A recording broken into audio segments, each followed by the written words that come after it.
Bueno, como ya les comenté el título de este estudio, antes de dar inicio a la presentación, quiero comentarles por qué me pareció interesante este estudio. Bueno, como sabemos, en los pacientes con enfermedades mentales graves, como es la esquizofrenia, los pacientes, los individuos, cursan con desafíos psicosociales, económicos y biológicos, como también son objeto constante de estigma por parte de la sociedad. Esto crea un impacto negativo en ellos y en las personas cercanas que los rodean. Los neurolépticos y otros psicofármacos sabemos que no tienen un impacto en este ámbito, por lo cual me pareció relevante la terapia MERIT, que es un sistema integrador de psicoterapia que se enfoca en la mejoría del funcionamiento interpersonal de las personas. Entonces, bueno, por medio del resumen de contenidos, se va a dividir en la introducción y los conceptos clave, la revista científica y los autores lo van a mencionar, la metodología, los resultados, discusión, fortalezas y limitaciones y por último las conclusiones. Bueno, antes de comenzar con la introducción y comentar un poco qué es la metacognición, hay que tomar en cuenta que la metacognición no se puede definir, con una sola definición, ya que este es un constructo amplio que se utiliza para abarcar diversos fenómenos y describirlos. Entonces, bueno, el concepto de metacognición lo describió por primera vez, lo introdujo Flavel en la década de los 70s y lo describió como la capacidad que tenemos para pensar y para reflexionar sobre nuestros propios pensamientos. También es el conocimiento que tenemos de nuestros procesos cognitivos y la capacidad que tenemos para experimentarlos y para regularlos. La capacidad que tenemos también para monitorear y corregir nuestro razonamiento y nuestro propio comportamiento.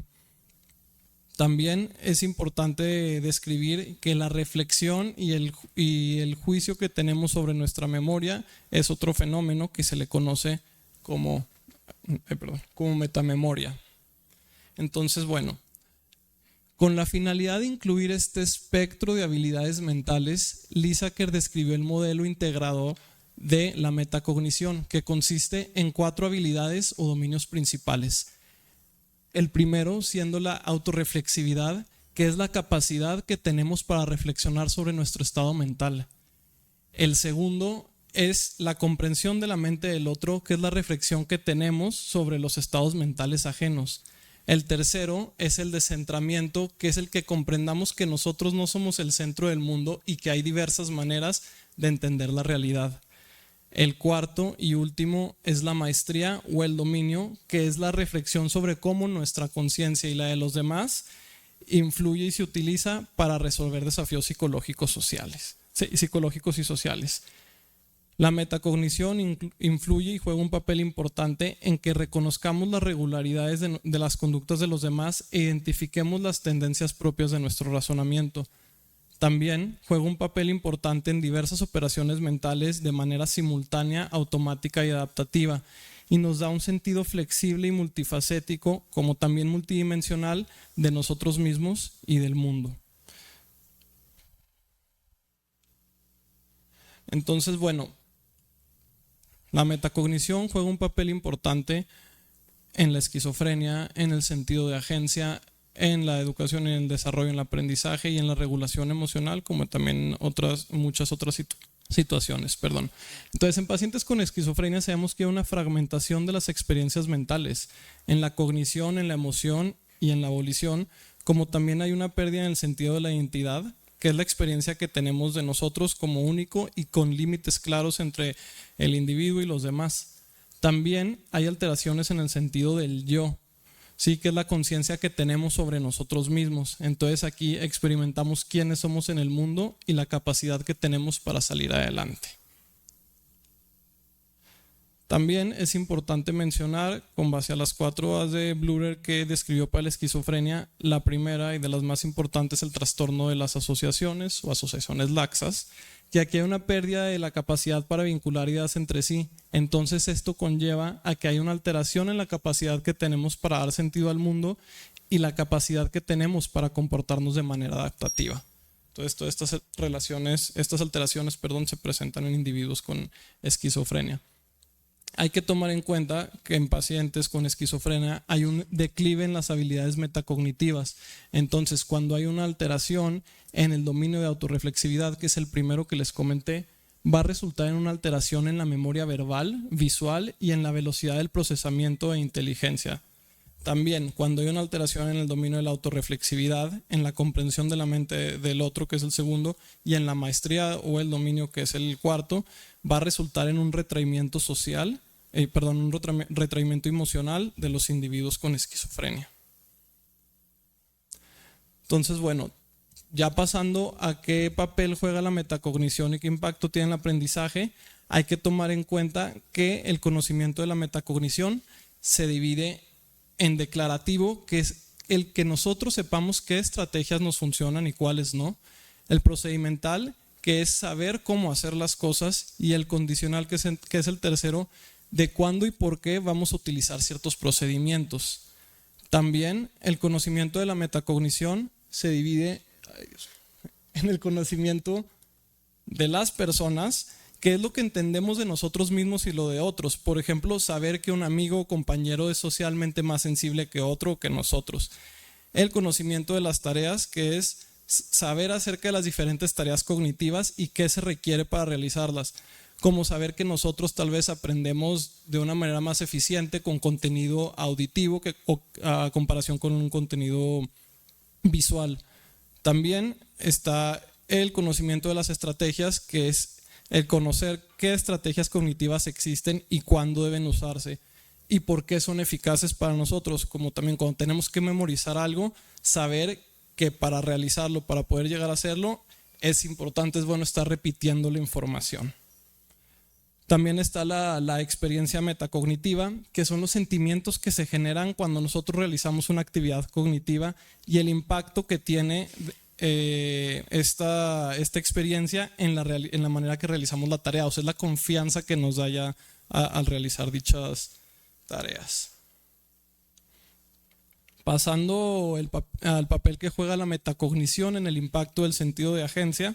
Primero, definiendo al sentido de agencia como el control y la percepción que tenemos para iniciar y controlar nuestras acciones.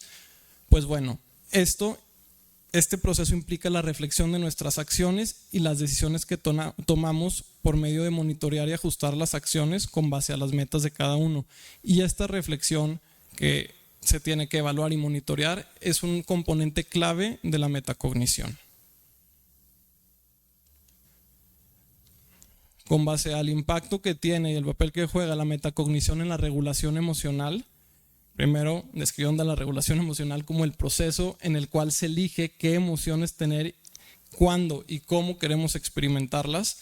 Hay que tomar en cuenta que los aspectos cognitivos que aquí entran en juego son la autorreflexión, el monitoreo y el control de procesos internos que implican en el proceso y el funcionamiento de la regulación emocional, siendo el primero la selección de la situación, que es la reflexión que tenemos nosotros para tomar decisiones sobre nuestras reacciones emocionales. La modificación de la situación, que es el monitoreo y el ajuste de las estrategias y el impacto que tiene nuestro estado emocional.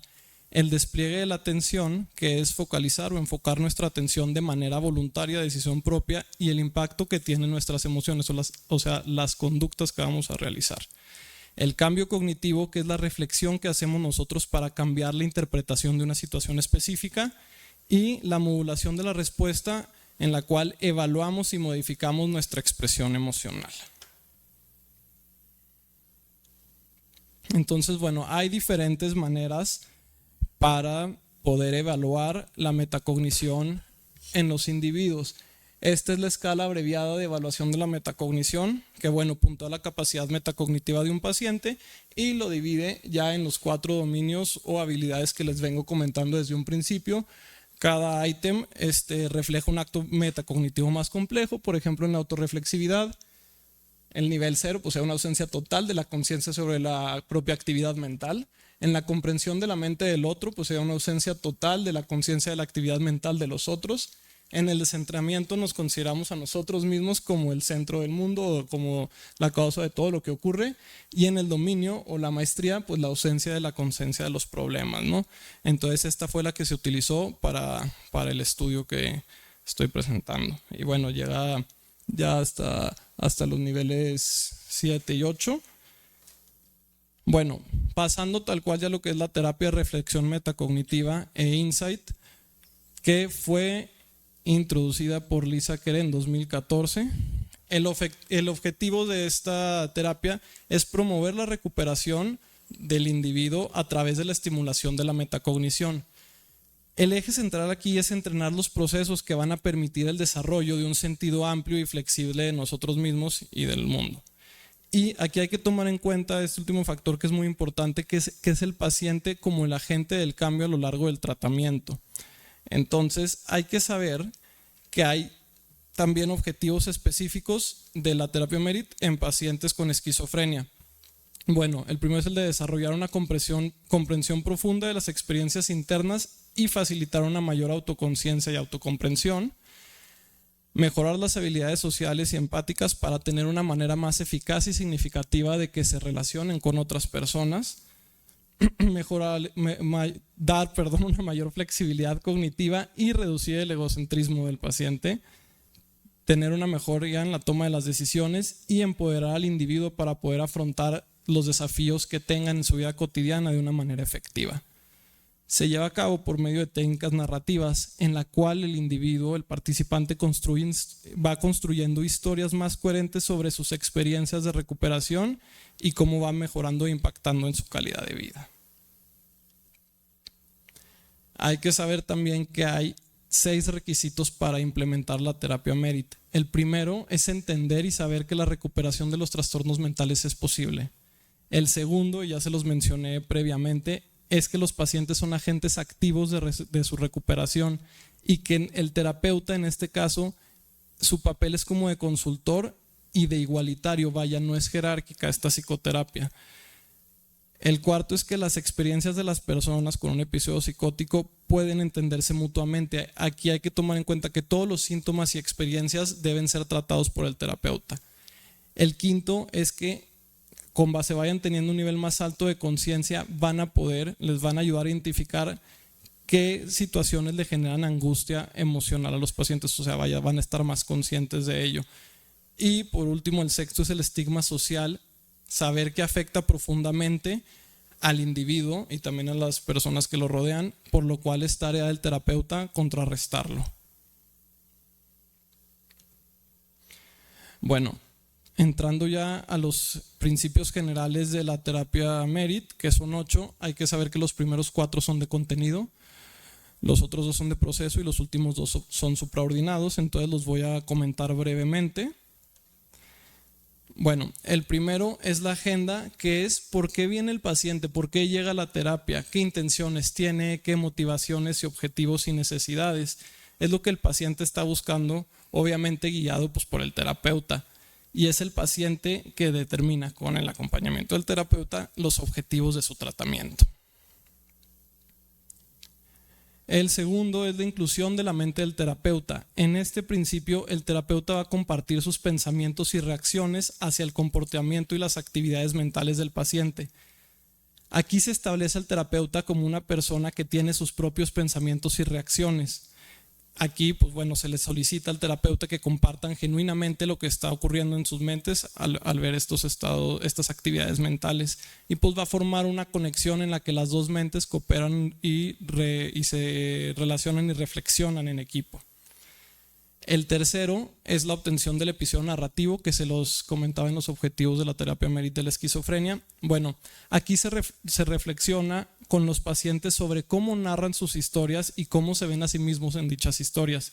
Entonces se forma una comprensión en conjunto de los pensamientos, sentimientos e intenciones que tiene el paciente en este contexto.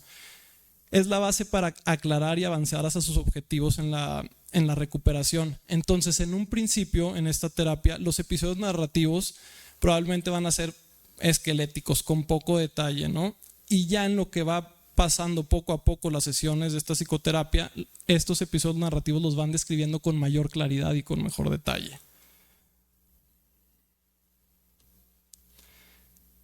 El cuarto principio es el de describir el problema psicológico. Aquí el tema es identificar y reflexionar de manera conjunta sobre un problema psicológico actual. No necesariamente debe ser un síntoma psicótico, sino puede ser un desafío emocional o psicológico por el cual está cursando el participante o el paciente en ese momento.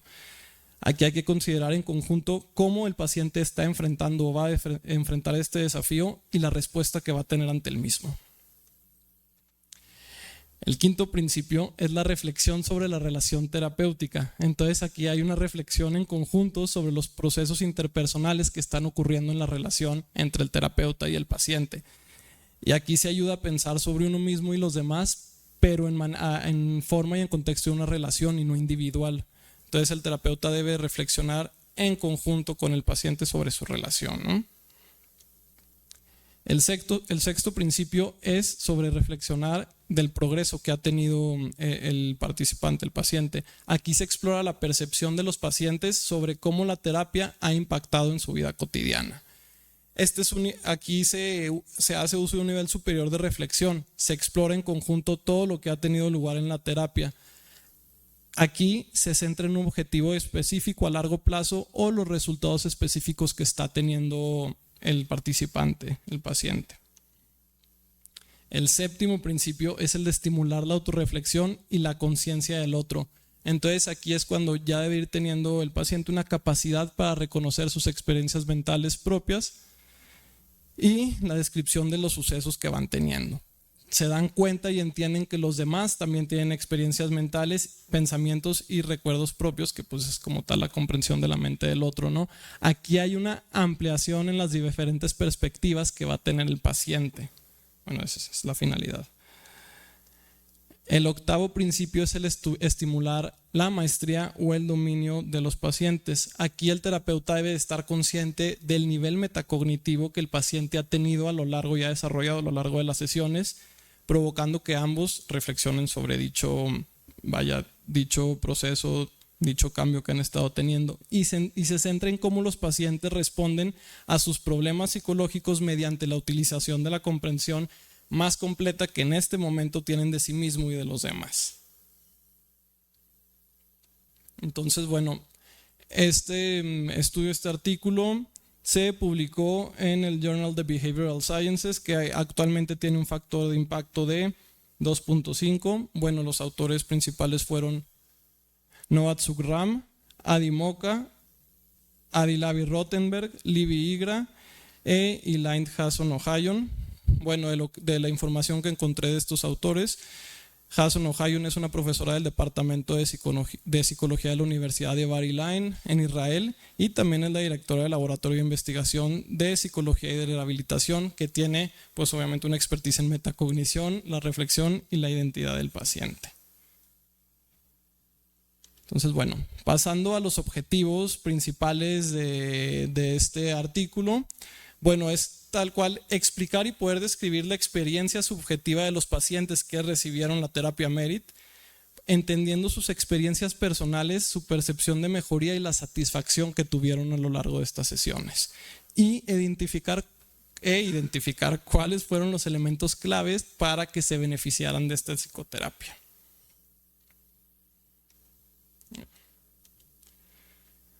Como tal, el artículo no describe una pregunta de investigación tal cual, pero con base a los objetivos se asume que es la siguiente: ¿cuál es la percepción de los pacientes relacionados a los beneficios de MERIT y qué factores contribuyen a dichos beneficios?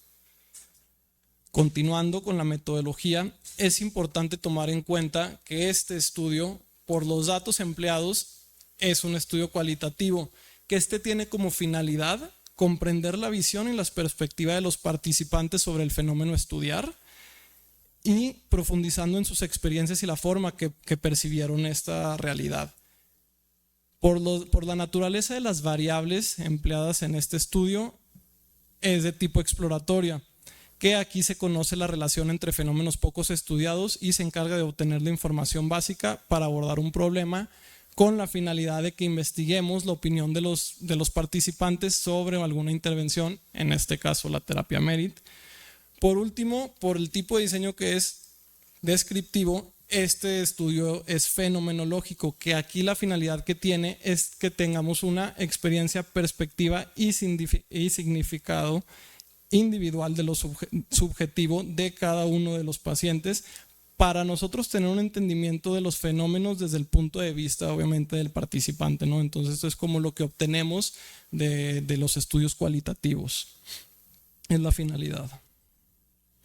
Entonces, bueno, hay que saber y tomar en cuenta que el estudio actual que les estoy presentando es un estudio complementario de un ECA cuantitativo, en el cual los participantes se dividieron de manera aleatorizada en los de tratamiento inmediato y de los de tratamiento retrasado en un radio de 3:2, haciendo referencia a que los de tratamiento retrasado se evaluaron 6 meses antes de que se les ofreciera el tratamiento, antes del tratamiento y después del tratamiento.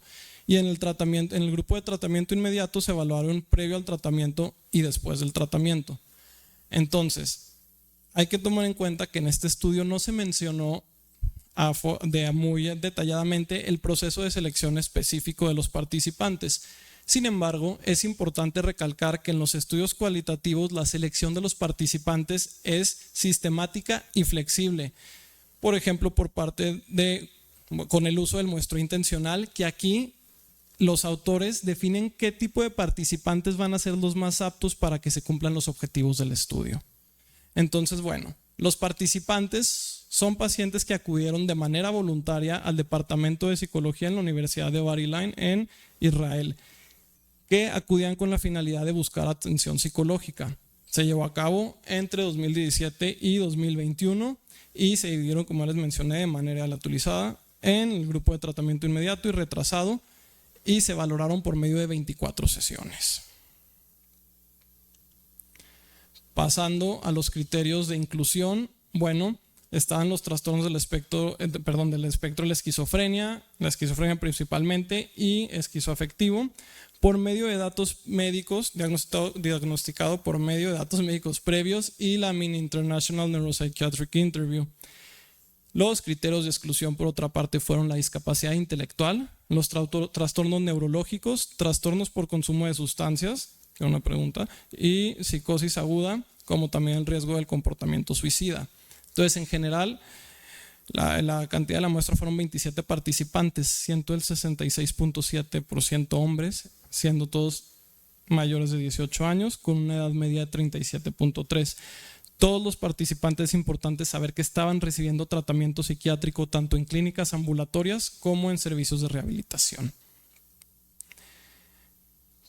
Para nosotros poder calificar y entender la experiencia subjetiva de los pacientes, se realizó por medio de una evaluación narrativa de la entrevista de intervención, que en sus siglas en inglés se le conoce como NEII. Bueno, esta consiste en 16 preguntas abiertas que se enfoca en 2 facetas centrales, de proceso y de resultados, y bueno, tienen la finalidad de explorar cómo percibieron, experimentaron, entendieron y se sintieron los participantes sobre esta terapia específicamente. Entonces acá les voy a proyectar las 16 preguntas, las cuales las primeras 6 son de perspectiva descriptiva, haciendo referencia a que es la percepción de lo que les ocurrió durante las intervenciones y sus resultados. Por ejemplo, una de estas preguntas, ¿qué hiciste durante la intervención? Es una pregunta de proceso. O describe, por favor, qué te aportó a ti la intervención en resultado.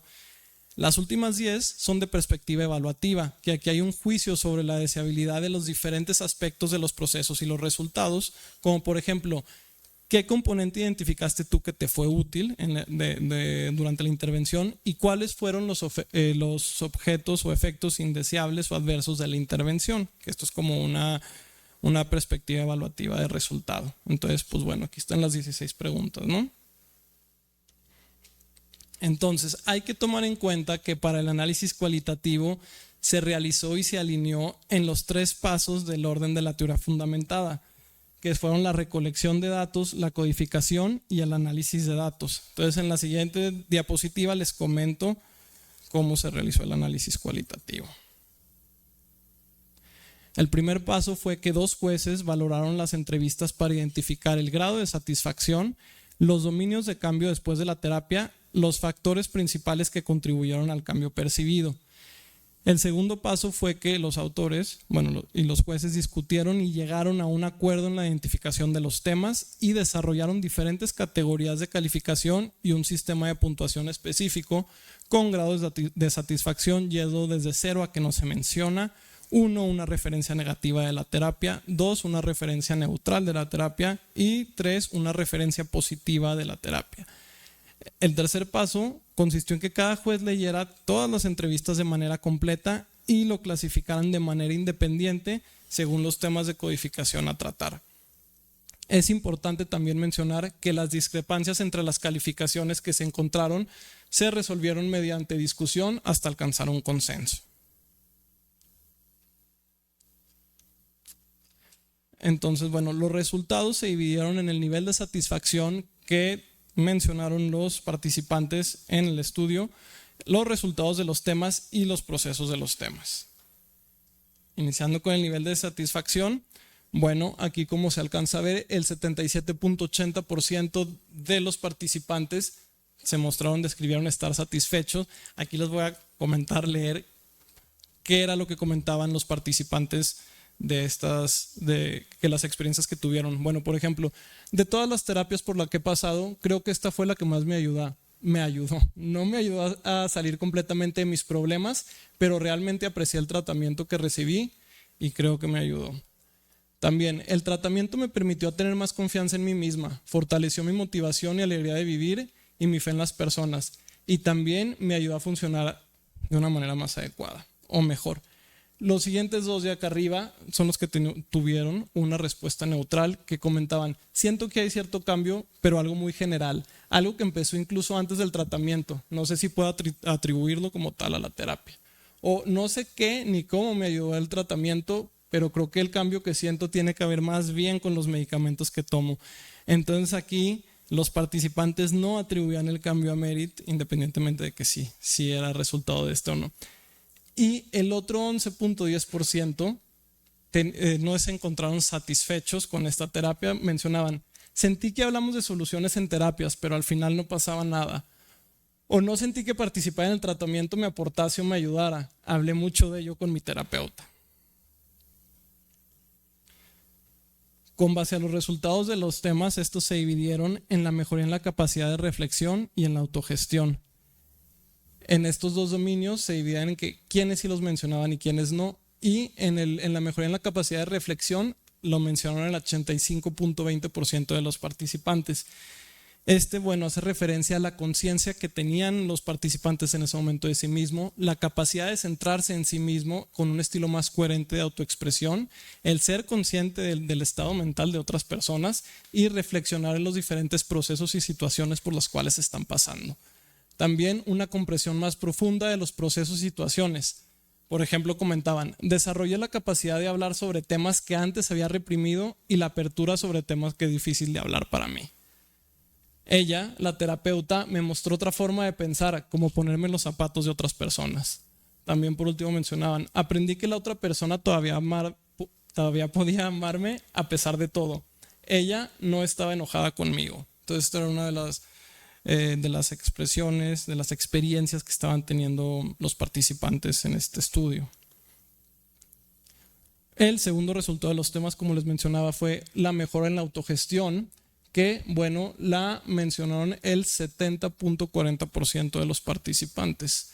Esta hace referencia a la mejora en la autoeficacia, en la mayor confianza en la capacidad de sí mismos que tienen para manejar los síntomas y otros factores estresantes o desafíos que van teniendo en su vida cotidiana, y la promoción de objetivos personales. Entonces, comentaron sus experiencias: hice cambios personales durante mi tratamiento, recuperé mi licencia de conducir, me uní al club de campo, comencé a ser activo y a hacer cosas que me ayudaron de manera adecuada, de buena manera. Me dio confianza en mí misma, motivación, alegría, me ayudó a desenvolverme mejor en casa.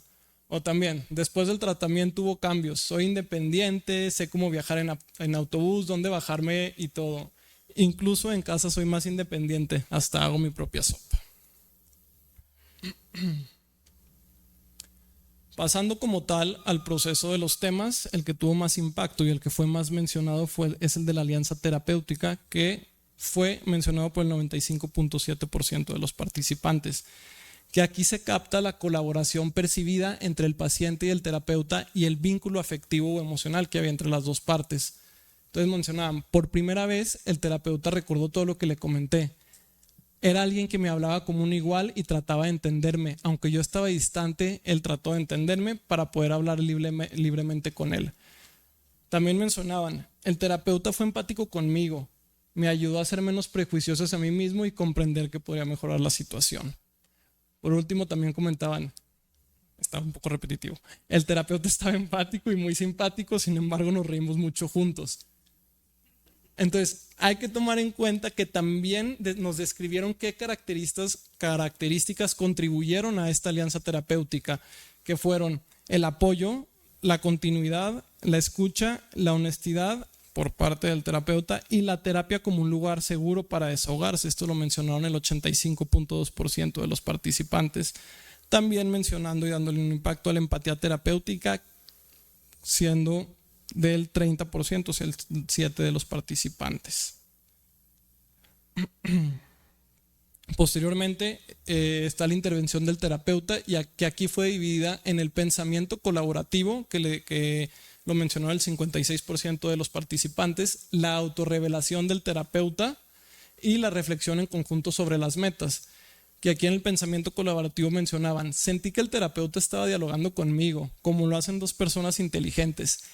Ella me permitió ver un punto de vista que yo no había imaginado antes y fue refrescante, me gustó y lo adopté. El terapeuta hizo preguntas, escuchó y trató de comprender más conmigo cosas que siempre yo había evitado. Con base a la autorrevelación del terapeuta, que lo mencionó el 28% de los participantes como experiencia, mencionan, ella compartió su opinión personal y profesional. Cuando ella compartía sus sentimientos en terapia, sentí que entendía más, sentí que me ayudó. Por último, el tercero, la reflexión en conjunto sobre las metas fue mencionada por el 40% de los participantes. Las experiencias que tuvieron fue, el terapeuta me ayudó a ver los problemas de una manera diferente, a pensar fuera de la caja. Para mí, el tratamiento fue fijar metas juntos y alcanzarlas paso por paso, no por una. Como por ejemplo, la forma en que trabajamos en mi ansiedad social a través de conversaciones y exposiciones, hasta yo sentí que había cierta mejoría.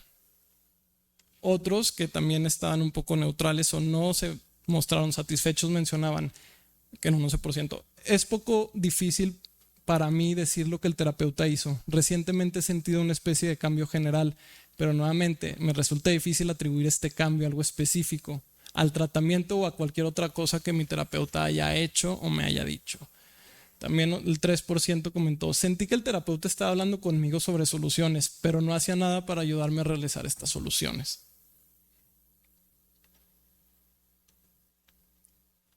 El último proceso de los temas fue el de la participación del cliente, y al igual que el previo, fue mencionado por el 92.6% de los participantes.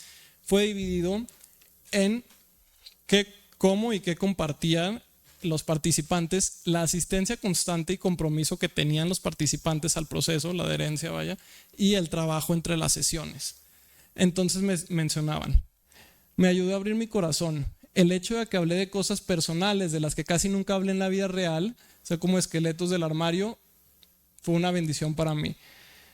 Lo intenté tanto como fue posible para compartir mis emociones y mis pensamientos.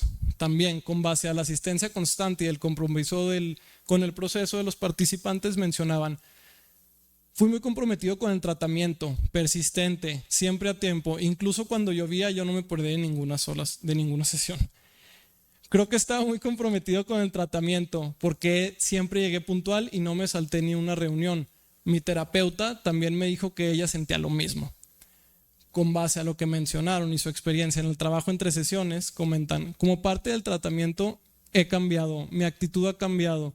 Cuando dejo la habitación tengo la sensación de un comienzo y no de un final.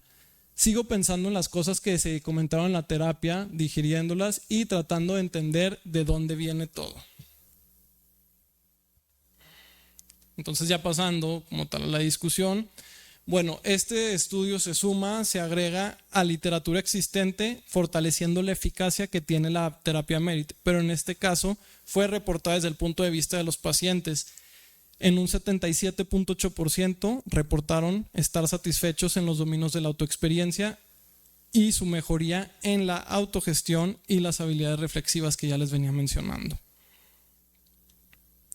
Por otra parte, también obtuvimos los factores que contribuyeron a la mejoría, que eran uno de los objetivos en esta terapia, que fue la alianza terapéutica que les comenté fue la que tuvo mayor impacto, el paciente como un agente activo del cambio, que también es uno de los como principales factores de la terapia MERIT, el pensamiento colaborativo en conjunto, las intervenciones que tuvo el terapeuta, la autorrevelación del terapeuta y la reflexión de metas en conjunto.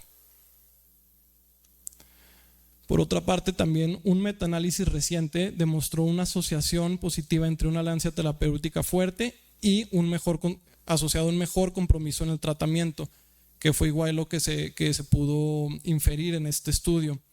Otros hallazgos consistentes fueron que la empatía, la autenticidad y la confiabilidad de los terapeutas son predictores de una mejor alianza terapéutica en pacientes específicamente que padecen de esquizofrenia.